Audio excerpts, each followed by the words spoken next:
So this change means that all customs declarations of goods coming into the UK will now need to be put online from today. The transitional measures that meant this wasn't necessary before have now been scrapped. The British Retail Consortium has been concerned about this. It's been warning that some retailers, even as late as last month, hadn't taken on this responsibility themselves to bring these import controls in, and that they hadn't got an agency to do it for them either, which potentially has left many in quite a vulnerable position. However, the Conservative leader of North Lincolnshire Council, Rob Waltham, he said the information that he's had suggests there won't be any major issues.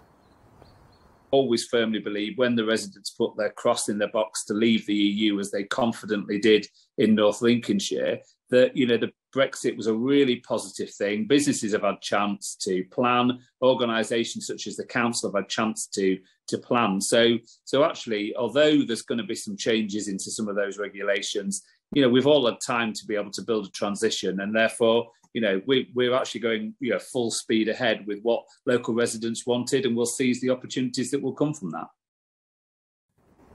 So, Kevin, are the ports ready for these checks? What have you heard from Humber ports?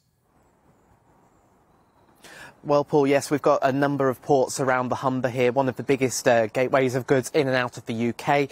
The Humber ports are at Goole, Grimsby, Hull and Immingham, and they're taking 40,000 shipping movements and 79 million tonnes of cargo a year. Well, Associated British Ports Humber have told me they've been working with the government and others to ensure they're ready for these new checks. They also say they'll be working with their customers and supply chains to make sure that the operations here on the Humber continue to run well. And let's hope they do. What has the government had to say?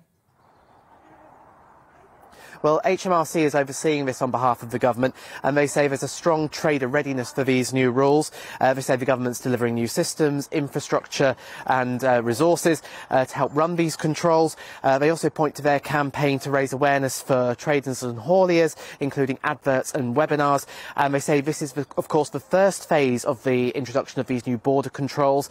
The next step is to bringing actual physical checks. That's coming in the summer.